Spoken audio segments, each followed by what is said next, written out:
Welcome back to part 2 of Course in Miracles.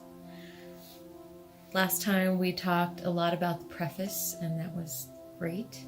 And today we're going to start with the introduction. Earlier today, Felipe reminded me of something about the Course and also the importance of the introduction. One of the things he said to me was that this is actually talking to or directed at the sleeping mind. And you can find later on in the text where it talks about you do this and you do that. And it's talking about what our patterns are when we're with the ego or with the sleeping mind, what we do, because that's been our usual, that's been our pattern, our patterns of living with pain, our patterns with having difficulties in life. So this is talking to that mind, because a lot of us have been so associated with that mind that we easily forget that that's not who we are. So in order to talk to who we really are, speaking to that sleeping mind in order to remember, wait a second, this is not who you are really. So, yeah. Yeah, that's a beautiful introduction.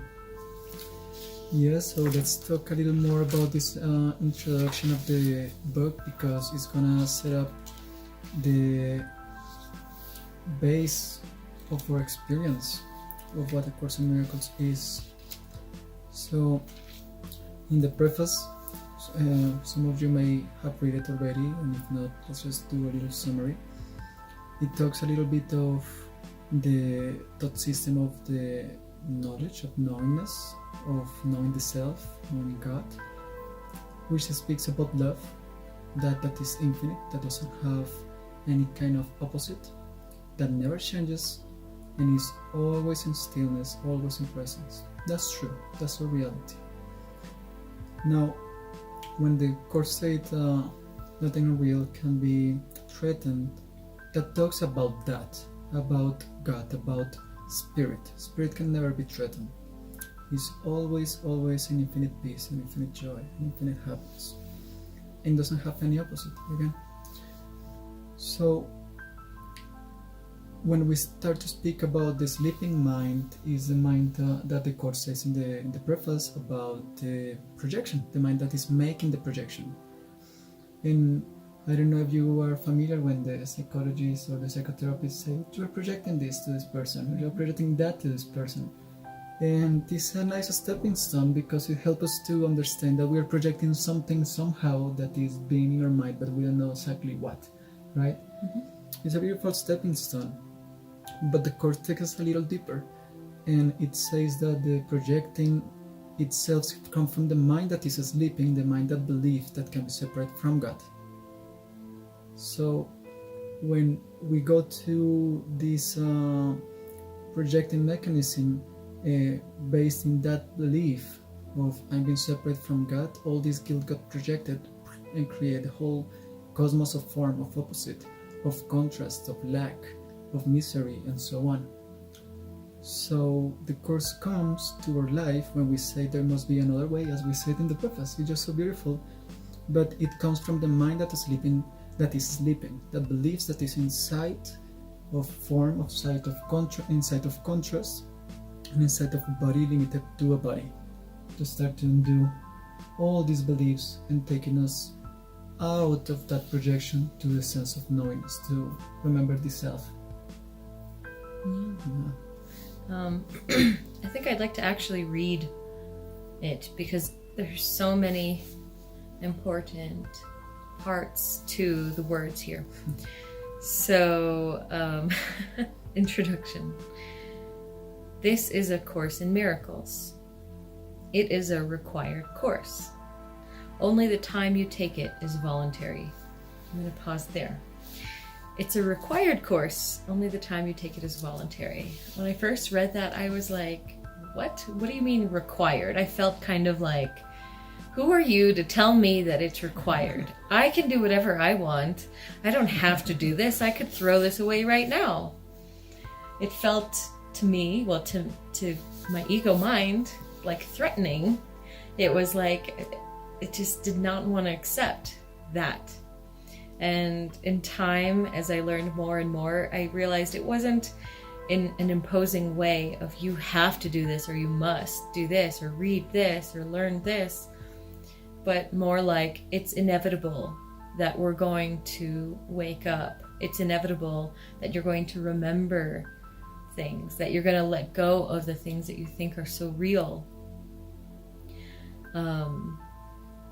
But it's true, you know, and we've come across so many people who are on very seemingly different paths. You know, they don't read this book, they practice yoga or work with plant medicines or whatever path that they have, or sometimes just sitting and meditating. And it always leads to the same conclusions, the same realizations, the same remembering, which is nice confirmation. But it also gave it a bit more meaning to me about it is a required course. Meaning, course can mean a lot of different things. Like a course can be something that you study, or it can be like a path or a way. And what I learned to understand that it can mean is that it is a way, and that it is required that you're going to pass through that. And it really doesn't matter about the form. It doesn't matter about the book, the material, the person channeling it. Like, that part isn't as important as what is that actual message that it's conveying. What is the path that we are really going on in our minds that is leading us to a place of truth and peace. So yeah, it was interesting to see my initial reaction of like, no thank you, I do not want anything imposed on me, I never liked that, to realizing, oh okay, it's just reminding me that eventually everyone is going to pass through the same thing. Yeah, and it's also nice to know that the course is never telling us that is the only way. Actually just saying is a way of going deeper into a course, knowing the self. A Course in Miracles, not the only Course in Miracles. Yeah, so what you said is beautiful. A course is actually a path, and miracle is just an undoing in our mind of what we believe. It's a change in perception that we are going in a little to talk about more in a little while. So it's so beautiful. Please go. Continue? Yeah, okay. Please. So, free will does not mean that you can establish the curriculum. It means only that you can elect what you want to take at a given time.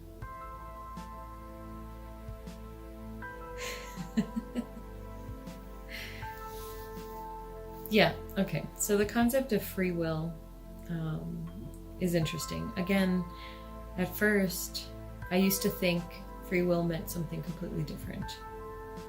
I thought that it was about my will to choose one thing versus another. And I've come to learn that free will is actually our choice in perception. You know, I used to think, okay, chocolate ice cream or vanilla ice cream, I'm going to exercise my free will and get both, you know. I thought that's a very human sort of perspective and perception of what free will is. Okay, I can do whatever I want, wherever I want. But it all leads to the same thing, which is basically suffering. And the only way out is by choosing and having the free will to choose peace, to remember peace, to be peace. And so for me, the meaning of free will just completely changed, and I realized it doesn't really matter if I have vanilla or chocolate or both. That it's not about that. What really matters is my perception and how I feel about it. Yeah. So that just gets us a little bit into the metaphysics of the course itself, because when we say that there is a sleeping mind, and we say that there is a dream, and of course that's a symbol. It seems to be a dream state, where the mind thinks that this body is doing things in form in order to achieve certain things, certain goals. All of us pass through it, and now the voice of God, the gentle voice of the Spirit, start to bring us back to tell us that actually we're spirit. Actually, we are so powerful, our mind is so powerful, and then the power that we have inside of experience while we seem to be dreaming is not if we, as we just said, choose A or B. It's actually, are we going to choose in our mind the truth, the voice of God, love, peace, harmony, or are we going to choose attack, judgment, and separation? That's where the free will comes, and it's so awesome because actually we receive guidance exactly of what we need to do, but that guidance is another topic later on. But to understand this metaphysics, we need to understand like this metaphor that when we are in a movie theater and we see the images projected into the screen, and we see all these images of movement and characters, the sleeping mind thinks that can choose something inside that screen. That this is going to lead me to this goal, and this is going to lead me to this end goal. But actually the Holy Spirit tells us something more deeper. It's actually, follow me, that I'm going to take you back to Him and back to God. I'm going to take you back to realize what you really are, so then you don't need me anymore. So it's actually taking us, using this choice within our mind higher and higher into this realization that through experiences, of course, to many experiences, that stillness is possible, that happiness is very possible, and that we can have experience of not judgment, but that to think that we can decide as we have been deciding to inside the world is not leading us anywhere. And I passed through that experience with works, with objectives, with thinking that my security was in certain things, and it was okay. There is no judgment in that. It's just through context showing us that that is not the way, and there is another way. Mm-hmm. That feels actually more liberating and joyous. Yep. So yeah, thanks. So yeah, this free will thing, it says it doesn't mean that you can establish the curriculum. Again, this is about the fact that it's the inevitable that we're going to reach this point where we remember fully our truth, and that is inevitable. So the curriculum being that path of miracles that brings us to the undoing, to actually know the truth. So free will doesn't mean that you're establishing the curriculum. It doesn't mean that you're choosing what it means to get there. It's more, and it says it means only that you can elect what you want to take at a given time. And that's, some days you have days, or at least in my experience, I have days where I'm just so open. My mind is so open to different ideas and concepts, and it's so easy to get, you talk about peace and love and you're like, yes, of course. It's so simple. It's just be in the present moment, But then there are also days that I've had where I don't want to accept it, where some part of me knows it, but my experience is denying or pushing away the experience of just being at peace. And with that comes all of the struggles and the confusion. But that is our free will, is our choice to decide if we can allow ourselves a full miracle and just to be fully at peace for the entire day or entire week or entire lives or entire being, or if we only choose to allow a little bit in our perception. Inevitably, we will get to that point where it is all the time, where it's to the point that there is no time.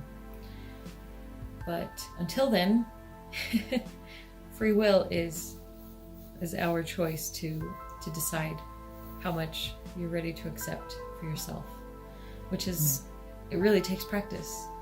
And in my experience with doing the lessons, the 365 lessons, it was very clear to me some of the days that it was just accepting what was written was so easy. And I would witness my day flowing so easily, and I just would have the biggest smile on my face knowing what was beyond anything that was happening. And there were days too that my mind would resist this concept, and what would be reflected to me would be incidents, things throughout the day that would just reflect you're still believing in something else, you're still holding on to that, you're still, and knowing that, you know, it was always my choice whether I was willing to fully accept these messages, these lessons, or if I still wanted to or believed that I needed to hold on to something else. And if I did have those days where some part was stubbornly holding on to these old ideas, I would repeat it, and eventually when I did have the experience and the willingness to let go of those things, that was when I really started to understand what this was all about, and that it is inevitable. You know, you can cling and all you want. You can do it for lifetimes. You can do it as long as you want. But why not? Why not just accept peace now? Why not accept a miracle? And I've come to the point, I feel like it's kind of like there's always a tipping point where we're so used to living in pain and suffering in daily life, in our thoughts and our experiences, that we're so addicted to it that it's like we feel more comfortable in that mode. That when we start to feel feelings of love and things like that, then it's sometimes easier to sort of sabotage that or to shy away from it because we're so used to having experiences of pain. But as my experience was, I got to a point when I was allowing myself to practice and to feel and to be, I started to feel more and more of this presence of joy, where that I knew that, you know, I always had a choice of feeling this peace or not that. And the more that I've practiced it, it's so much easier to make a clear choice of course I want to choose peace. I could go through the struggle. I've done it before. But I'm ready and willing to choose now, without delay, this peace.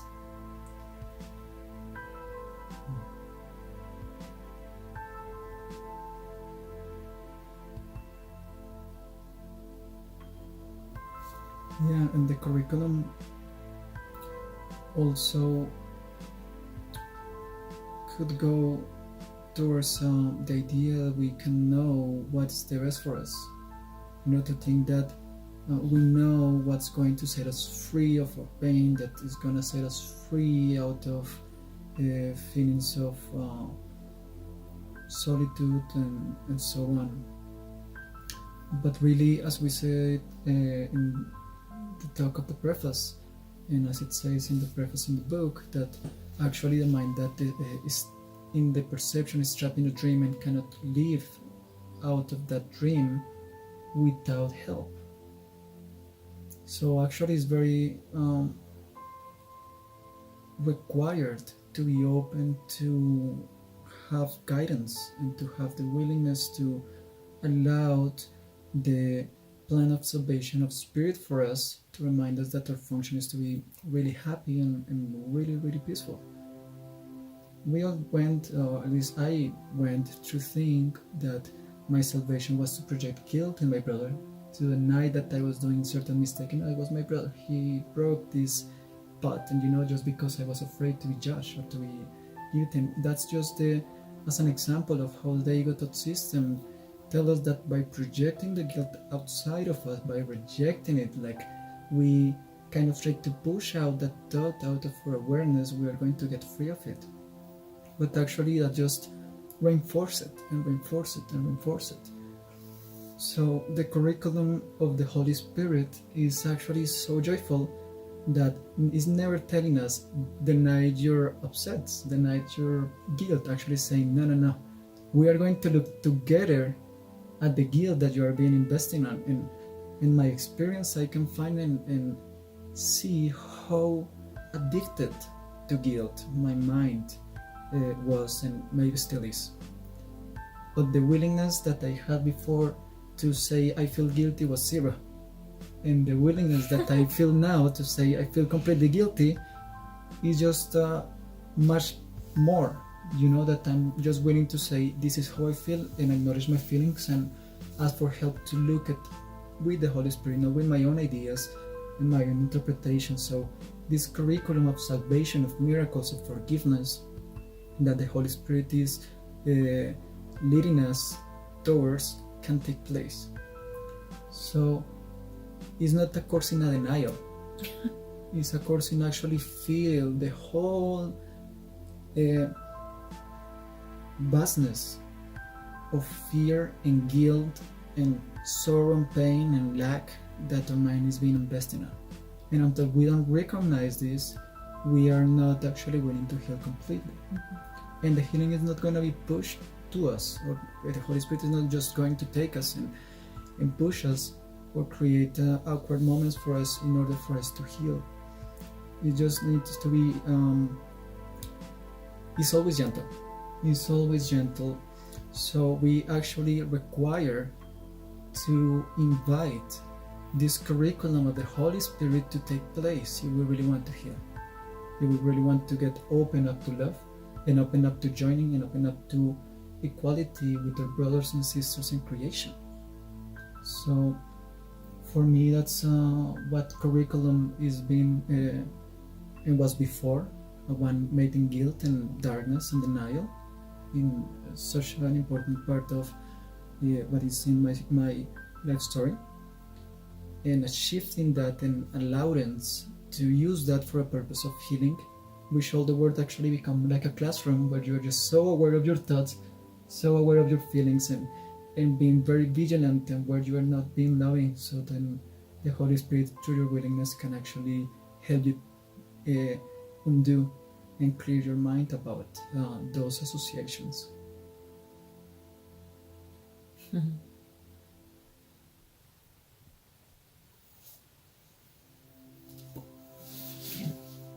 Yeah. Mm-hmm. Good quote. Okay.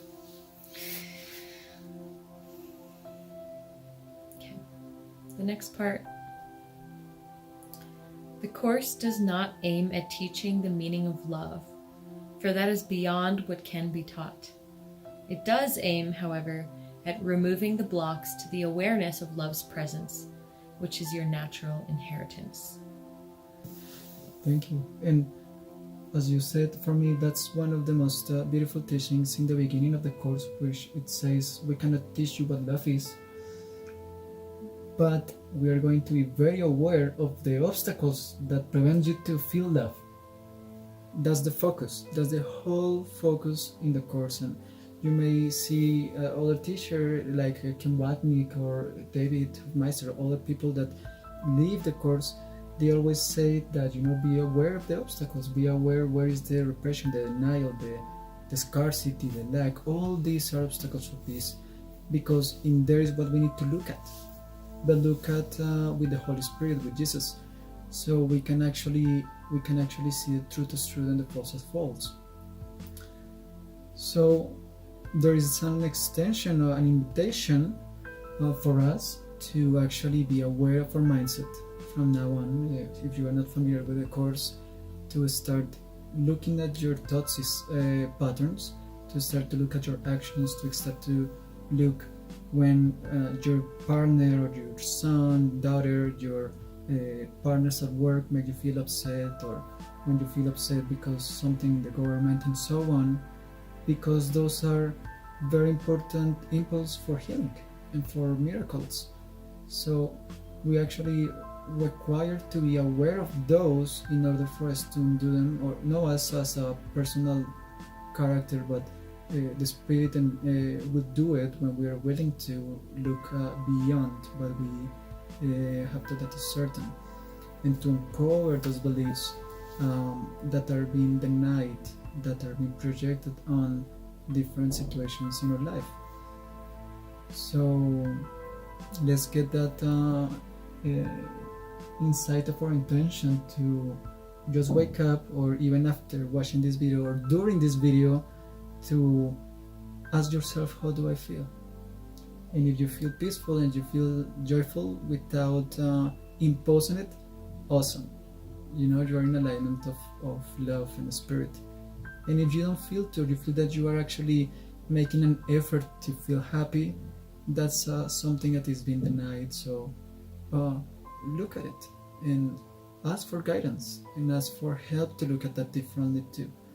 And join us, and even if you feel inspired to write a commentary or to share with us what are the feelings that are coming up as a process of clear your mind, feel free, because we are all joining together in this process of healing, and that's what we are here as mighty companions, as a mirror for you, and you are a mirror for ourselves, because in the end we do this for ourselves, and allowing the only one master, the Holy Spirit, to show us the way. Yeah. And I have to say, in our experience together, and learning and reading and studying and applying everything from this text in our lives, it was not easy at times. We went through so many challenges. The darkest, the hardest places that we were suppressing in our subconscious mind, where we would fight. We would have the craziest fights, and you know, in the end we were only fighting ourselves, and we knew it, but yet we just couldn't help but do it, because that's just what was coming up. And by staying with this, with the intentions of this, of having the focus of, we need to bring this up, we need to feel what we're feeling in order to have healing. Because if you're just continually suppressing a thought or a feeling, you're never really going to let it go. So just letting you know that you may come to some points in your life that are so difficult that you might feel like you've hit rock bottom or something like that. But to know that that's not it, that's not the end. That it's part of your process. Everybody goes through something like that. And it's up to you whether you're willing to accept healing fully, or if you want to keep holding on. And it always comes down to that. No matter how crazy or difficult the situation is, no matter how it may seem in appearance that it's another person that's causing it, it's always about bringing it back to your own mind. And we are here if you do need help to work through something, if you're just so stuck, because we've been there. We've been so in such seeming difficult places, but in the end, with our willingness, the Spirit always found a way. This is about joining, and when we join, actually we allow the Spirit to bring clarity in our mind. Yeah, it's not about us assuming a role of healers or something like that, because it's beyond that. It's beyond a personal idea, personal story. It's just actually to allow the Spirit to heal our mind by allowing these encounters and exposing these ideas and these beliefs, that we find healing, that we find honesty, that we have really a transformation in our perception. So the point of all this is to actually be really open and to remember that we are the purest extension of the love of God, which is the Christ, which is what we really are. And when we have this in mind and we hold it and we allow it to stay open without judgment, in non-judgment, healing happens. And healing happens because the calling within us for this awakening is so vast, so huge, that we cannot resist. We may resist, yeah, but as the same course said, is inevitable. It's just gonna happen. And it's just gonna happen. So we actually can start to use our experiences in time and the communication device, which is this body, to allow the Spirit to kind of collapse space and time for us to have these experiences in our awareness of this help. We are not alone. You are not alone. It's such a powerful help, just willing for us to say, you're welcome in my life. I want to take you, I want to invite you. And invite in the beginning seems that it's a stranger because our mindset is being in autopilot, we just do the same things over again. And maybe it's a moment to think with real honesty. Do we really want to have a joyful, inspired life, or do we really want to be invested in our same patterns? So if you feel to join us in this path of undoing, in this path of miracles, in this path of sharing, exposing and undoing the ego, and experience more and more love and more peace, just join with us. We are just here to do this for you, for us, because through sharing is how we learn it too. Then we can actually move forward together. The opposite of love is fear.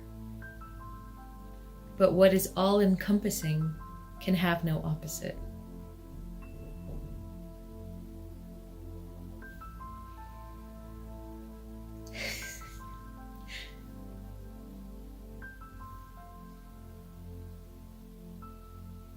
Well, something I do want to share about that is I've had a lot of conversations with people, and one of the first times that something really clicked in my mind was a conversation with Felipe, because I used to believe that either you're in this infinite presence of love, or you're in this finite world of bodies and death. And I used to think that this world and this body was part of the infinite. And it took me a while to undo that idea.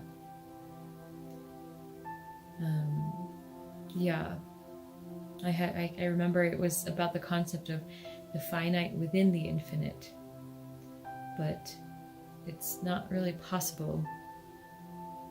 And in my mindset at the time, it was helpful for me to hold on to that idea. But that holding on was actually really my fear of the idea of letting go or sacrificing what I thought all of this meant, all of my individuality and my body. But it was actually after I started to accept this concept that what is all-encompassing can have no opposite, and how it's basically in letting go of the concept of opposites, of the world, of tangible things, you can start to actually experience what is beyond any of it. And it's not about needing to let go even. It's more just accepting what is.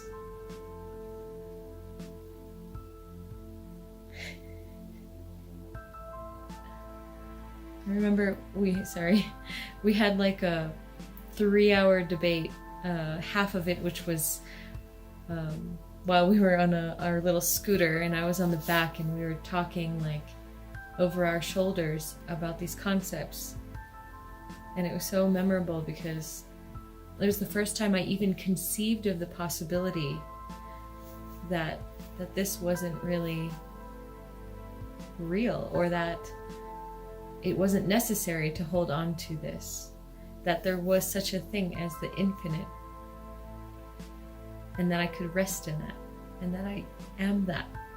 Even just accepting this as a possibility was one of the biggest shifts I had in my mind in the process of more deeply understanding everything here. Yeah, because as it says in the preface, it's a dream. It's a dream state, and Godfather, as to say in a way, is not dreaming it. It's just this tiny mad idea that we will talk about later on, that seemed to occur where the Son of God forgot to laugh about that idea of what if there is something else, of the infinite, as we're just saying here. And that's why it's very important to really actually read slowly this introduction, because it kind of gives us the base of what we are going to be sharing later on. That everything seemed to be projected, the Big Bang, the universe, everything, as a hiding device of the unity of love, just, a desire of being different, of the wholeness. Sometimes we fragment reality with different parts and specifics, and this is just a world of ideas, and it's a word that we have learned. So the Holy Spirit is actually inviting us to unlearn it, because God didn't create it. We project it based on an idea of an ego idea. So all this individuality and all this war, and we find many people saying, but why God allowed war to happen? God is not allowing it, because God is not even aware that there is war happening, because God don't believe in it. So it's just a thought. And as a thought, we can actually start to question them, to be open to. And as the Course says, you don't need to be agree or disagree. You don't need to say that this is right or wrong. You need just to put it into practice. And it's through practice, true willingness, through your openness to allow the Spirit to show you, that is going to make sense for you. So, of course, all these are just words that are symbols of symbols, so it's removed from reality. So that's our invitation. Don't get into the words, don't get even in what we say. Think that is true, just actually don't believe it, just experience it. Experience it, because what you experience is that you're going to actually allow yourself to go through that journey. And some of these words can be actually useful to lead you there, but actually then it's your step forward that can allow you to have that experience. And reminding yourself, or remembering, that the Spirit is always within you, always guiding you, and you need just to get open to actually allow that inspiration to flow through, to bring you back home where we never left. This course can therefore be summed up very simply in this way: nothing real can be threatened, nothing unreal exists. Herein lies the peace of God. Now that, again, took me so long for it to really sink in. But I keep coming back. I would read and then keep coming back to that.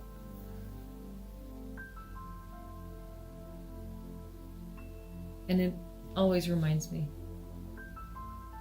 Mm-hmm. Yeah, and like a summary of that little sentence, but very powerful.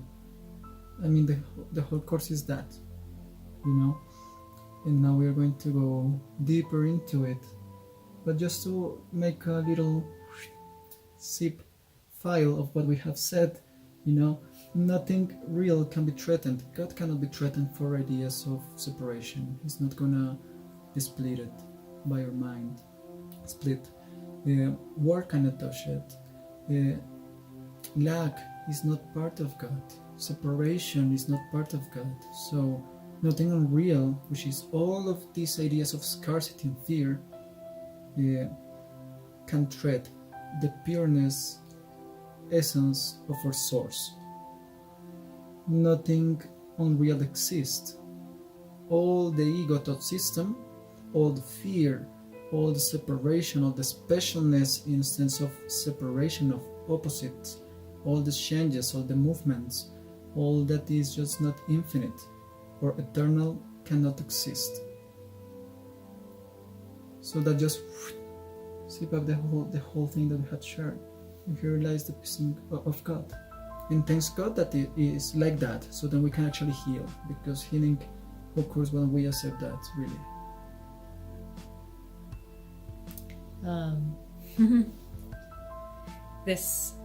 What you said though, no wars, no changes in the political atmosphere, no big shifts in economics, currencies, values, nothing in this world, because it's always changing, can threaten the truth and the love and the peace and the presence. It cannot. And I see that sometimes people are getting really afraid of those things being threatened, and that those things changing are going to threaten their lives. That it's not possible. It may seem to inform, but even that form that seems to be being threatened isn't permanent, isn't ever going to stay as it is. So then what we witness, because we see all these things seeming to happen in the world, in the news, so we can actually start to pay attention. And how do we feel? How do we feel what is happening? What I'm afraid of that would happen in the future, or that happened in the past that may happen again, or what that means for me, what are my beliefs towards those scenarios, what I keep wanting to hold on and be right and certain to, what is the motivation to hold these thoughts in my life, in our life, and what I would be without them. So actually the Holy Spirit kind of helps us to loosen our mind of these ideas, very gentle, and then we can actually forgive ourselves to hold on those ideas, and for the pain or discomfort that may create in our awareness. So as an invitation for you, just start to be aware of your obstacles for peace, of love, and what is the content of your mind, because the course is about the content of your mind, not the projection itself, because the content is what is going to lead us to realize what is being suppressed in our subconscious mind, to be able to be healed and open and with light shining through vastly with such a beautiful essence of love and clarity. So when you do see and you witness things happening that trigger you, that make you feel upset or overwhelmed or just don't know what to do, one thing you can say is, Holy Spirit, please interpret this for me, because I don't know what this means. I don't know what any of this is. And that could be helpful in your daily life. Yes, thank you. Till next time, bye for now. Bye-bye.